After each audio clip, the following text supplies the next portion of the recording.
Em primeiro lugar, eu queria dar as boas-vindas ao nosso convidado especial. Seja bem-vindo, boneco que eu não sei o nome. Hello! Seja bem-vindo ao nosso episódio sobre Atos, o livro de Atos que nós já lemos e vamos dar uma relembrada, uma analisada no episódio de hoje. Primeiro, eu queria dizer que o nosso especialista em Atos ele não pôde estar presente, então por isso eu estou contando com a presença do nosso grande amigo aqui. Fique à vontade, meu amigo, por favor. Então, pessoal, nesse episódio eu quero deixar agora 6 perguntas para vocês irem meditando. Nós vamos, através da nossa caminhada aqui, respondendo essas perguntas. Então, prestem bastante atenção no que nós vamos falar, que no final a gente vai conseguir responder a todas essas questões. São 6 perguntas que vocês precisam gravar e podem levar isso para toda a vida, baseadas no livro de Atos. Então, meu amigo, pergunta número 1, quem escreveu o livro de Atos? Pergunta número 2, Atos. São atos de quem? Pergunta número 3. O que precisamos para ter esses atos? Pergunta número 4. Quem foi o primeiro mártir? Mártir é aquela pessoa que morre por aquilo que ela acredita. Pergunta número 5. Qual o nome da pessoa que se tornou o cristão improvável? Sexta e última pergunta. Qual foi o mandato, a ordenança que Jesus deixou para nós enquanto cristãos? Ajuda aí!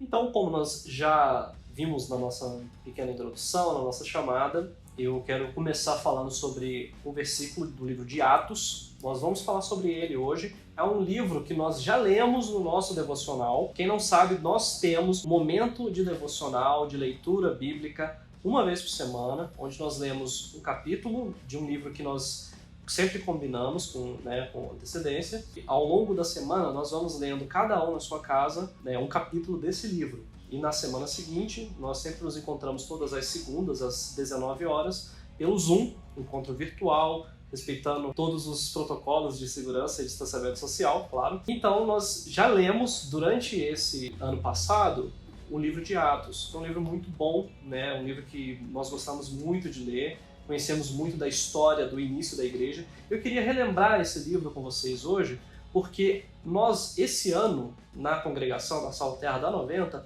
vamos nos aprofundar nesse livro. Nós teremos a oportunidade de conhecer mais a fundo, de mergulhar, de meditar ainda mais nesse livro tão rico que nós já lemos, mas vamos poder ler de novo, poder acompanhar de novo. Então vem comigo, que eu quero caminhar com vocês no livro de Atos. Como eu já comecei no início do episódio, a leitura do capítulo 1, versículo 8. Esse versículo, ele é o versículo-chave do livro de Atos, tá? Ele é o mais importante, ele mostra pra gente qual é o tema central desse livro, dessa carta, que na verdade, como nós já vimos lá, quando lemos a primeira vez no devocional, ele foi um livro escrito por Lucas, é atribuído a Lucas, o mesmo que escreveu o Evangelho de Lucas, é quem escreveu esse livro de Atos como uma carta a Teófilo, e depois o próprio Teófilo, que recebeu essa carta como um relato do início da igreja, ele publicou essa carta depois e ela veio a ser parte integral das Escrituras. Então, relembrando aqui,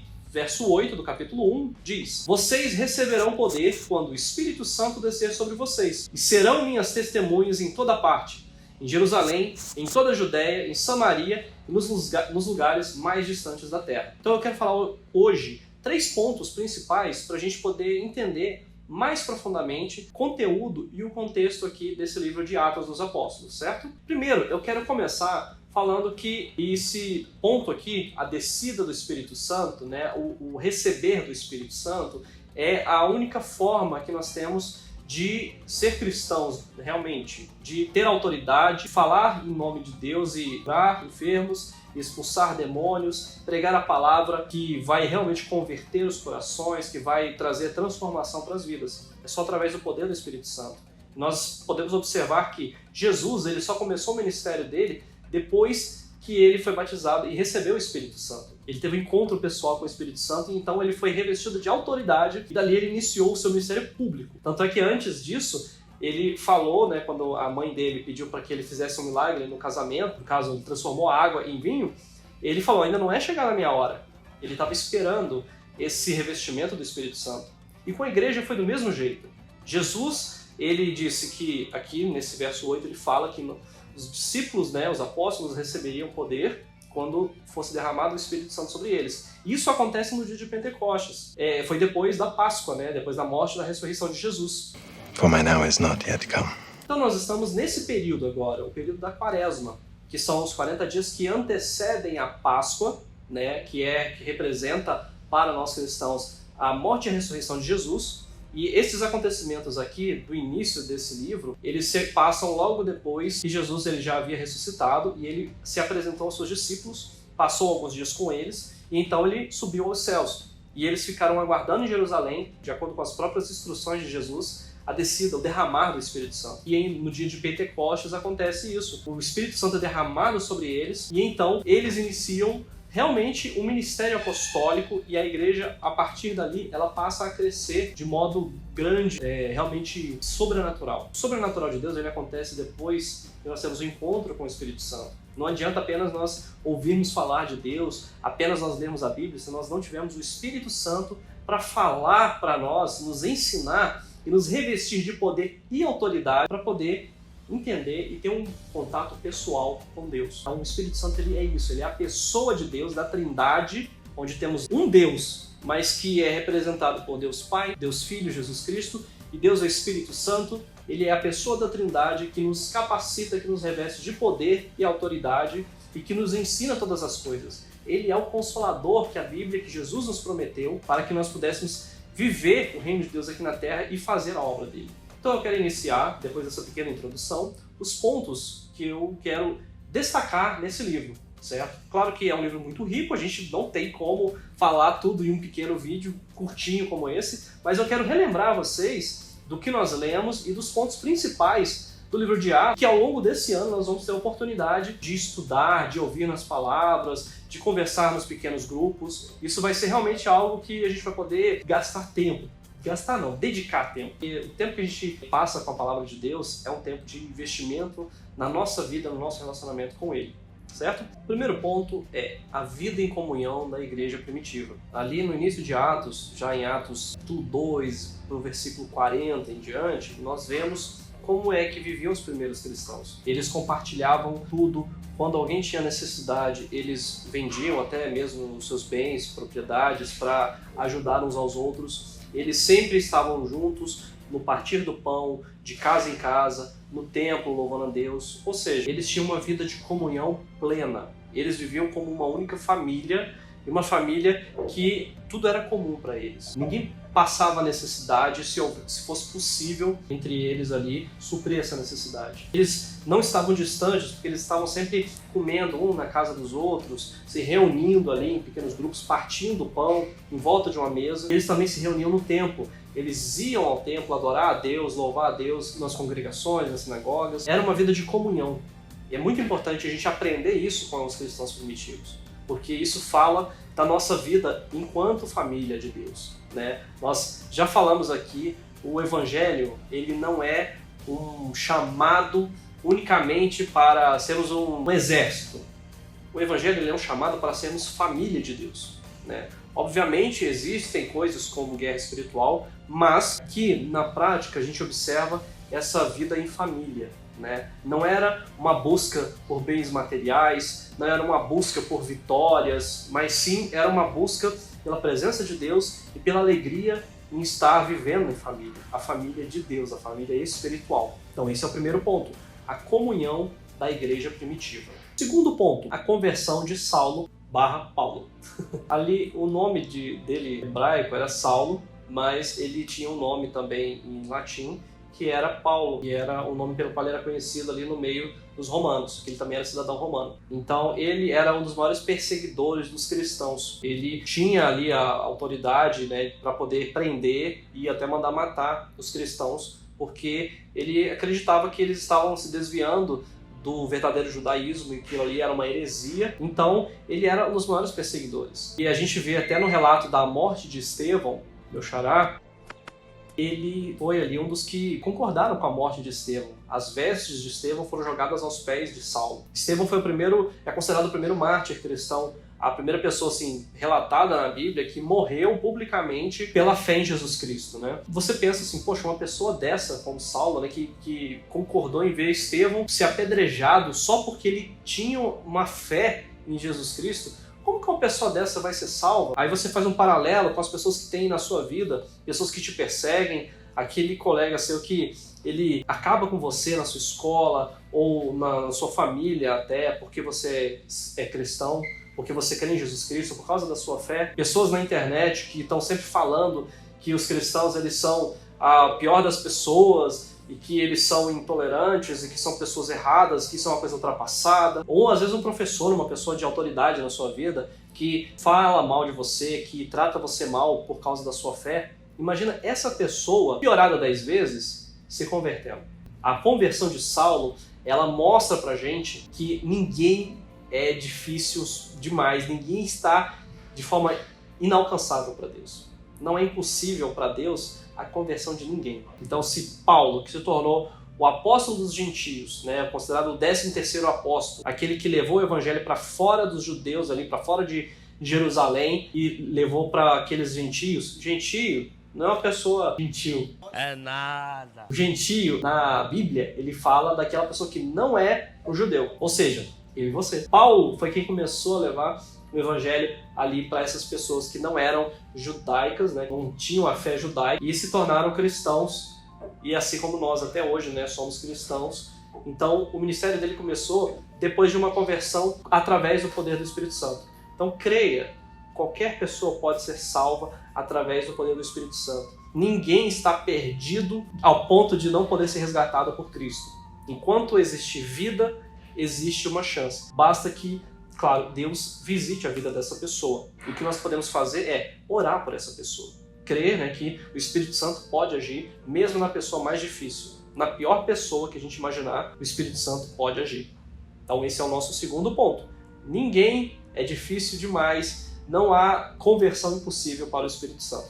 That's beautiful, man. E agora o terceiro e último ponto, último mas não menos importante, o evangelismo e as missões narradas no livro de Atos. Esse evangelismo aqui, ele nos incentiva a buscar levar o evangelho de Deus, a falar do amor de Deus a todas as pessoas que nós pudermos. Aqui nós vemos os apóstolos saindo das suas cidades, indo visitar outras cidades, outras regiões, outros países, até de línguas diferentes, para falar do amor de Deus ali. Claro que eles tinham toda uma direção do Espírito Santo para fazer isso, né? E é isso que nós temos que buscar. Porque Jesus, no final dos evangelhos, nós vemos Jesus dando um mandato para nós. É o famoso ide de Jesus. É o ide e pregai o evangelho a toda criatura. Então, nós temos que pregar o evangelho, aquilo que nós cremos, de acordo com a nossa fé e com a direção do Espírito Santo, para todas as pessoas possíveis. Claro que nem sempre a gente vai pregar com palavras, a gente pode pregar com as nossas atitudes também. Porque as nossas ações, elas têm que refletir e elas têm que reforçar aquilo que nós falamos. Não adianta a gente falar uma coisa e fazer outra. Não adianta a gente falar que é cristão, mas agir como um ímpio, como uma pessoa que faz tudo errado e depois vai falar que é filho de Deus. Nós temos que ter a nossa vida diante da presença de Deus e é o Espírito Santo que nos capacita, por isso que nós temos que buscá-lo, para que a gente possa ter uma vida santa e irrepreensível diante de Deus. E através disso nós podemos mostrar através da nossa vida e então com as nossas palavras aquilo que é o amor de Deus e a salvação da humanidade, que é o Evangelho de Jesus Cristo. E aqui nós vemos histórias muito legais, muito interessantes aqui, várias viagens. Por exemplo, a viagem de Paulo, onde acontece um naufrágio. E isso aí até a gente comentou na época que nós estávamos lendo no devocional, que é mais interessante do que muitos filmes que nós já assistimos, né? A história é realmente emocionante, ver ali o que ia acontecer, como que seria o final daquela história. E é incrível a gente ver a alegria, que apesar das dificuldades, a alegria que todos eles tinham em falar do amor de Deus e mesmo passando por esse monte de perrengue, eles ainda estavam lá firmes e alegres em poder levar o Evangelho de Deus, a palavra do Senhor para aqueles que não a conheciam, ou até mesmo reforçar aqueles que já tinham ouvido o Evangelho, reforçar a fé deles, dar apoio a eles, né? Dar discipulado, como nós já falamos em episódios passados, né? Fazer a fé de alguém que acabou de se converter, fazer essa fé amadurecer, essa fé crescer, se tornar realmente um pai espiritual dessa pessoa. Então nós vemos aqui viagens missionárias, nós vemos visitas, né? Que eles foram em várias cidades, foram em várias regiões. Nós podemos ver nesse mapa aqui, por exemplo, as várias viagens missionárias de Paulo, a região que ele percorreu. Nós vemos que ele não media esforços, não media distâncias, E assim como tem que ser o nosso coração também. Nós não podemos medir esforços, não podemos medir distâncias ou dificuldades para falar do amor de Deus. É claro que a gente não pode simplesmente pegar a nossa trouxinha, né? Tipo Chaves, né? Coloca o negócio aqui, a trouxinha e eu vou embora. E aí eu vou viajar pelo mundo. Claro que tem que ter uma direção de Deus, tem que ter um sustento, né? Você tem que ter claramente Deus te falando e te levando para o lugar onde Ele quer que você vá. Às vezes Ele não quer que você vá viajar agora, fazer missões, mas Ele quer que você ore pelo missionário, Ele quer que você contribua com os missionários de uma forma financeira, em oração, em divulgação. Mas o importante é fazer missões, é cumprir o ID de Jesus. Esse é o terceiro ponto que eu queria trazer para vocês. Então, pessoal, vocês conseguiram achar as respostas das perguntas que nós falamos no início? Depois de todo esse passeio aqui pelo livro de Atos, tal, a gente vê se a gente realmente está prestando atenção e se a gente está bom de cabeça. Primeira pergunta: quem escreveu o livro de Atos? Não, mas essa é muito fácil mesmo. Faça outra mais difícil. Lucas. Como nós falamos, o mesmo autor do Evangelho de Lucas. Segunda pergunta: Atos. São atos de quem? Uma mais difícil, vai. Atos do Espírito Santo. Claro que o livro aqui, se você for olhar na sua Bíblia, ele vai falar Atos dos Apóstolos, porque conta o que os apóstolos fizeram ali no início da igreja. Mas eles fizeram através do poder da atuação do Espírito Santo. Então muitos, inclusive, preferem chamar o livro de Atos do Espírito Santo. Terceira pergunta: o que nós precisamos para fazer esses atos? É o Espírito Santo, claro. Assim como Jesus ele foi revestido de poder após o batismo, e assim como os apóstolos também foram revestidos de poder e autoridade no dia de Pentecostes, nós recebemos essa autoridade, nós podemos fazer esses atos, como a Bíblia relata, através do poder do Espírito Santo. Nós precisamos ter um encontro pessoal, direto com o Espírito Santo, receber dele o poder e a capacitação para que nós possamos fazer esses atos de cura, de libertação, de pregar a palavra e de falar do amor de Deus. Quarta pergunta: quem foi o primeiro mártir? Não estou falando do planeta Marte. Marte, é claro, é o meu xará. Eu espero que vocês gravem esse nome, Estevão.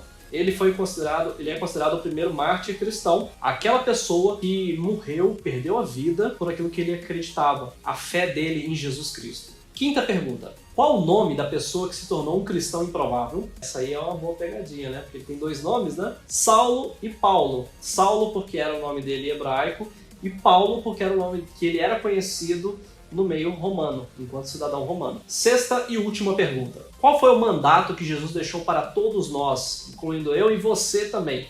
O ID de Jesus. Ide e pregai o evangelho a toda criatura.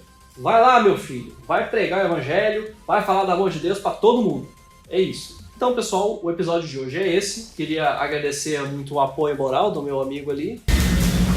Espero que vocês tenham gostado mesmo. Relembrem que nós já lemos e, se possível, leiam de novo. Eu sei que a gente está em outra leitura agora, né, no devocional, mas nada impede que a gente possa fazer reflexões também nesse livro. Se você ainda não está participando do nosso devocional semanal, por favor, chama a gente, entra em contato.